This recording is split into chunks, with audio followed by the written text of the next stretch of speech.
Good morning everyone. An education में आप सभी का हार्दिक स्वागत है। मैं छोटे बबू आपका हार्दिक स्वागत करता हूं आज के सेशन में, जो कि हमारा इतिहास विषय से संबंधित है। और इस इतिहास विषय में हम लोग वैदिक काल के दूसरे पार्ट के बारे में जानकारी प्राप्त करेंगे। पहले पार्ट का हम लोग वीडियो बनाकर डाल दिया है, यदि आपने नहीं देखा है तो CBT प्ले लिस्ट में जाकर यूट्यूब पर सर्च करके देख सकते हैं। आज चलिए तो हम लोग देर न करते हुए इसके बारे में जानकारी प्राप्त करते हैं। और एक बात बता देते हैं कि ये जो वैदिक काल जो होते हैं, वैदिक काल जो पाठ है, इससे हर एक परीक्षा में प्रश्न पूछे जाते हैं। वनडे एग्जाम चाहे कोई भी हो, railway, SSC, group D, head teacher या शिक्षक की जो अभी बहाली निकली है 7th फेज की, उसमें सभी में इससे प्रश्न पूछे जाते हैं या पूछे जाने की संभावना बनी रहती है। तो ध्यान से इसको देखिए और समझिए। अच्छा लगे तो कमेंट करिएगा, शेयर करिएगा, लाइक कीजिएगा। तो चलिए देर न करते इसके बारे में हम जानकारी प्राप्त करते हैं। जानते हैं कि ब्राह्मण ग्रंथ क्या होता है। तो वेदों को समझने के लिए उसको कहानी के रूप में यानी कि गद्य के रूप में जिस खंड की रचना की गई है उसको ब्राह्मण ग्रंथ कहते हैं। ब्राह्मण ग्रंथ की बात करें तो ब्राह्मण ग्रंथों की संख्या 13 है और सबसे पुराना जो ब्राह्मण ग्रंथ है वो शतपथ ब्राह्मण है। और इसकी रचना किसने की थी? तो याज्ञवल्क्य जी ने इसकी रचना की है। अब आते हैं अगले पॉइंट की तरफ और बात करते हैं वेद त्रय क्या है। ऋग्वेद, सामवेद, यजुर्वेद को सम्मिलित रूप से हम लोग वेद त्रय कहते हैं। वेद का मतलब वेद होता है, त्रय का मतलब 3, यानी कि 3 वेदों को, जो पहले 3 वेद रचे गए उनको समान रूप से हम लोग क्या कहते हैं? वेद त्रय कहते हैं। वैदिक वेदों में वैदिक पद को ऋचा एवं गद्य को यजुष कहा गया है। उसी तरह ज्ञेय पद को शाम कहा गया है। प्रस्थान त्रय, ब्रह्मसूत्र, भगवद गीता एवं उपनिषद को प्रस्थान त्रय की संज्ञा दी जाती है। ऋग्वेदिक नदियों के बारे में जानकारी प्राप्त करते हैं, यानी कि ऋग्वेदिक काल में जो कुछ नदियां होती थी उनको अब क्या कहा जाता है उसके बारे में जानकारी प्राप्त करते हैं। तो सबसे पहले सिंधु नदी के बारे में बात करते हैं। तो सिंधु नदी को अब सिंध कहा जाता है। कुरभू को कुर्रम कहा जाता है। कुंभा को काबुल, विकसता को झेलम, अश्विनी को चिनाब, परिस्मी को रावी, शत्रुदी को सतलज, विपाशा नदी को व्यास नदी, सदानीरा को गंडक, द्वितीय को हम लोग घग्गर नदी कहते हैं, गोमती को गोमल, सुषमा को सोहन, मरुद वृथा को मरुद वर्मन एवं सरस्वती नदी को घग्गर नदी के भी नाम से जानते हैं। अब आर्यों के राजनीतिक और भौगोलिक विस्तार के बारे में जानकारी प्राप्त करते हैं। तो डॉक्टर जैकोबी के अनुसार आर्यों की अनेक शाखा भारत में आक्रमण की। उनमें से एक जो शाखा थी भरत कबीले की जो शाखा थी वो बहुत महत्वपूर्ण थी और उसके शासक वर्ग तीर्थु थे और ये भारत में प्रवेश करती है। और इसके साथ 5 अन्य कबीले भी आते हैं, जिसको समान रूप से यानी कि इन 5 कबीलों को हम लोग पंचजन के नाम से जानते हैं, जिसमें नाम आते हैं पुरु, यदु, तुर्वस, अनु एवं द्रोहियो। ये 5 को जो कबीले हैं एक समान रूप से लोग पंचजन कहलाते हैं। ऐसा माना जाता है कि पुरु एवं यदु एवं तुर्वस को इंद्र बाद में लाए थे। अब ये जो भरत कबीले के जो लोग होते हैं अपाया, सरस्वती यानी कि दृष्टि नदी के किनारे अग्नि की पूजा करते हैं। और बात करते हैं कि आर्य सबसे पहले आए तो बसे कहाँ था। आर्य जब वहाँ से यानी कि मध्य एशिया से चलते हैं लगभग 1500 ईसा पूर्व, तो ये सप्त सिंधु प्रदेश में सबसे पहले बसते हैं। सप्त सिंधु प्रदेश 7 नदियों का एक संगम क्षेत्र होता है, जिसमें सबसे महत्वपूर्ण जो नदी होती है वो सिंधु नदी होती है। और ये जो सिंधु नदी होती है आर्थिक महत्व के कारण इसको हिरण्ययनी के नाम से भी जाना जाता है। जब ये सप्त सिंधु प्रदेश में आर्य बसते हैं तो वहाँ बसने के बाद थोड़ा उससे आगे बढ़ करके कुरुक्षेत्र में यानी कुरुक्षेत्र के प्रदेश में प्रवेश करते हैं और उस क्षेत्र को जीतने के बाद उस क्षेत्र का नाम वो लोग ब्रह्मावर्त देते हैं। ठीक ब्रह्मावर्त से कुछ आगे बढ़ते हुए लोग गंगा जमुना के द्वाब क्षेत्र में प्रवेश करते हैं और वहाँ के क्षेत्र को जीतने के बाद ये लोग उस क्षेत्र का नाम ब्रह्मर्षि देश देते हैं। ठीक ब्रह्मर्षि देश से कुछ आगे बढ़ते हैं और हिमालय एवं विंध्याचल पर्वत के निचले क्षेत्र में ये लोग बसते हैं और वहाँ के अगल बगल क्षेत्र को जीत करके उसका नाम ये लोग मध्य देश या मध्य प्रदेश देते हैं। ठीक उससे आगे बढ़ते हुए जब ये लोग बंगाल बिहार की तरफ आते हैं और लगभग पूरे उत्तर भारत के जीतने के बाद इस क्षेत्र का नाम संपूर्ण रूप से यानी उत्तर भारत का नाम ये लोग आर्यावर्त देते हैं। इस तरह से उत्तर भारत में आर्यों का वर्चस्व बढ़ जाता है। अब बात करते हैं कि आर्यों के जो सामाजिक संगठन थे, यानी उनका जीवन स्तर था कैसा था, यानी कि ऋग्वेद काल के लोगों का जीवन स्तर कैसा था। उनको जीवन स्तर के बारे में बात करें तो उनका जीवन स्तर 4 भागों में बटा हुआ था। सामाजिक जीवन, तो सामाजिक जीवन, राजनीतिक जीवन, आर्थिक जीवन एवं धार्मिक जीवन। सामाजिक जीवन के बारे में बात करें तो ऋग्वेद काल में सामाजिक जो जीवन था वो क्षमता के आधार पर निर्धारित है, यानी कि स्त्रियों और पुरुषों को एक समान अधिकार प्राप्त थे। वे पुरुषों के साथ सभा एवं समिति में भाग ले सकती थी। इसके साथ यज्ञ कार्यों में भी वे भाग लेती थी। पर्दा प्रथा का एवं सती प्रथा का कोई प्रचलन नहीं था, लेकिन नियोग प्रथा एवं विधवा विवाह प्रथा प्रचलित थे। स्त्री शिक्षा पर जोर दिया जाता था। नियोग प्रथा के बारे में बात करके, नियोग प्रथा क्या है, तो नियोग प्रथा एक ऐसी प्रथा है जिसमें पत्नी जो है, यानी कि स्त्री जो है, अपने पति और अपने घर के बड़े बुजुर्गों की सहायता से, यानी उनके आदेश से अपने पुत्र की प्राप्ति के लिए देवर से शादी कर सकते थे, या देवर से नियोग के माध्यम से पुत्र प्राप्त कर सकते थे। अमाजु की बात करते हैं तो अमाजु क्या होता है, तो अमाजु आजीवन, यानी कि जीवन भर जो स्त्रियां कुंवारी रहती थी, जिनकी शादी नहीं होती थी, वैसी स्त्रियों को अमाजु कहा जाता था।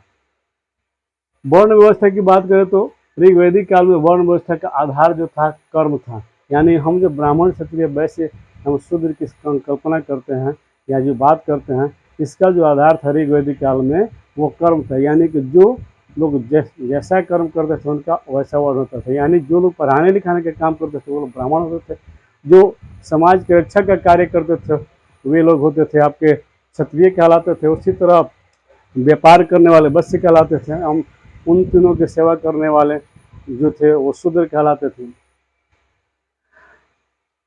बात करते हैं प्रमुख फसल की, तो उस समय के जो प्रमुख फसल थी वो जौ थी। शाकाहारी और मांसाहारी दोनों तरह के लोग हुआ करते थे, लेकिन नमक और मछली का उल्लेख कहीं नहीं मिलता है ऋग्वैदिक काल में। परिवार की सबसे छोटी इकाई जो थी वह कुल थी, और कुल के प्रधान को कुलप कहा जाता था। सामाजिक जीवन का आधार था गोत्र, यानी गोत्र के आधार पर सामाजिक जीवन के ताना बाना बुने हुए थे।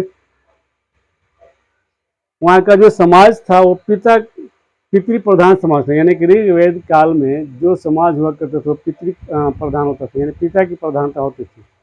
जो लोग भी, जैसे हम लोग आज नाम देते तो पहले पिता के नाम से रखा जाता है, यानी कि जो समाज, जिस समाज में पिता की प्रधानता होती है समाज में पितृ प्रधान तो समाज कहते हैं। वस्त्र की बात करें तो 3 प्रकार के वस्त्र उस वक्त मौजूद थे, वास, अधिवास एवं निवि। वास जो वस्त्र होते थे वो कमर के ऊपर पहने जाने वाले वस्त्र होते थे, जैसे आज के ज़माने में शर्ट बोल सकते हैं, कमीज बोल सकते हैं, या धोती कुर्ता जो हम लोग बोलते हैं, तो कुर्ता जो ऊपर पहना जाता है, धोती नीचे पहना जाता था। सेम उसी तरह का कपड़ा होता था जो कमर के नीचे पहने जाते थे, उसको अधिवास कहते थे या कहा जाता है, और जो कमर के ऊपर पहना जाता है उसको वास कहा जाता है, और जो पूरे शरीर को ढकने के लिए जिस कपड़े का उपयोग किया जाता है उसको हम लोग नीवी कहते थे, जैसे ओढ़नी, चादर। अब आते हैं राजनीतिक जीवन के बारे में। आर्यों का प्रशासन तंत्र जो था वो 4 इकाइयों में विभाजित था, कुल, ग्राम, विष एवं जन। कुल के प्रधान को हम लोग कुलप कहते थे, ग्राम के प्रधान को ग्रामीणी, विष के प्रधान को विषपति या विषयपति, उसी तरह जन के प्रधान को राजन कहते थे। जन का प्रयोग ऋग्वैदिक काल में 275 बार किया गया है। कबीला या कबीला जो है कुल के आधार पर, कबीले एवं कुल के आधार पर कई संगठन बनाए गए थे, जैसे सभा, समिति, विदत एवं गण।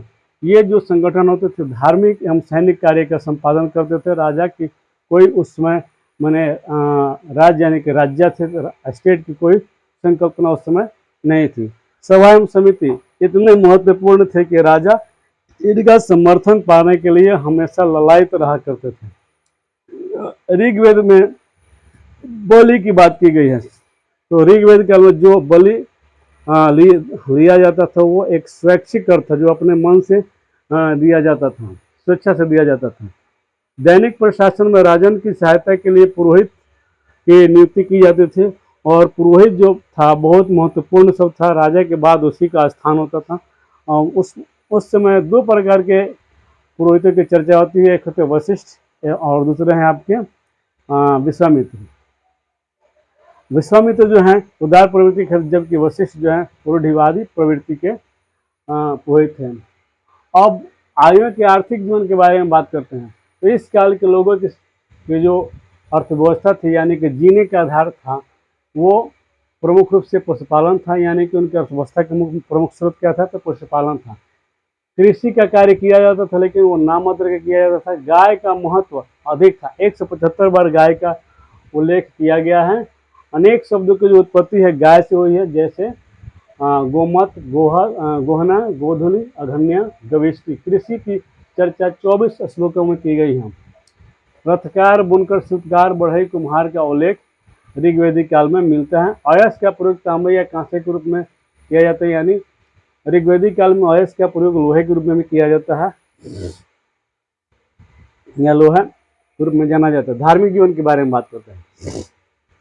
आर्यों के धार्मिक जीवन के बारे में बात करते हैं। वैदिक ग्रंथों में कुल 33 प्रकार के देवताओं का उल्लेख मिलता है, और उन सभी देवताओं में सबसे जो प्रमुख देवता हैं वो आपके इंद्र हैं, जिनके लिए 250 मंत्रों की रचना की गई है। ये वर्षा एवं बादल के देवता माने जाते हैं। मध्यस्थ के रूप में अग्नि का वर्णन मिलता है ऋग्वेदिक काल में, और इनके लिए 200 मंत्रों की व्यवस्था की गई है। ये अग्नि जो थे मानव देवताओं के बीच मध्यस्थ का काम किया करते थे। वरुण जो है जल के देवता होते थे, आज भी हैं। प्राकृतिक, हिंदू धर्म में प्राकृतिक संतुलन बनाए रखने में इनका महत्वपूर्ण योगदान होता था, और ऋग्वेद में इनका 175 बार उल्लेख किया गया है। अन्य प्रमुख देवताओं की बात करें तो इसमें सोम, मरुत, उषा, पुषण और नयनी एवं देव थे। सोम जो है वनस्पति के देवता होते थे। मरुत आंधी एवं तूफान के देवता हैं। उषा जो है प्रगति एवं उत्पादन की देवी मानी जाती हैं। पुषण जो है पशुओं के देवता माने जाते हैं ऋग्वेद में, और नयानी जो है जंगल के देवी मानी जाती है। देव आकाश के देवता माने जाते हैं ऋग्वेद में। 4 प्रकार के यज्ञों का वर्णन मिलता है। राजसूय यज्ञ, वाजपेय यज्ञ, तीसरा है अश्वमेध यज्ञ, चौथा आरेष्टनेमी यज्ञ। राजसूय यज्ञ का आयोजन राज्याभिषेक के किए, राज्याभिषेक के समय यानी राजा का अभिषेक करने के समय किया जाता था। उसी तरह अन्य यज्ञों का भी अलग अलग महत्व है, जो कि हम लोग अगले वीडियो में जानेंगे। इस वीडियो में बस इतना ही। इसके बाद जो हम लोग वीडियो का पार्ट जो 3 पढ़ेंगे वैदिक काल का, वो आपके उत्तर वैदिक काल से संबंधित होगा, जो कि 1000 BC to 600 BC पूर्व तक माना जाता है। तो पार्ट 3 में हम लोग मिलते हैं, उत्तर वैदिक काल के बारे में जानकारी प्राप्त करेंगे। तब तक के लिए थैंक यू, धन्यवाद, जय हिंद। यदि वीडियो अच्छा लगे तो लाइक, शेयर हम सब्सक्राइब करें, साथ ही साथ कमेंट जरूर करें, ताकि अच्छा से अच्छा वीडियो बनाया जा सके, आपको अच्छा से अच्छा सेवा दिया जा सके। तब तक के लिए थैंक यू।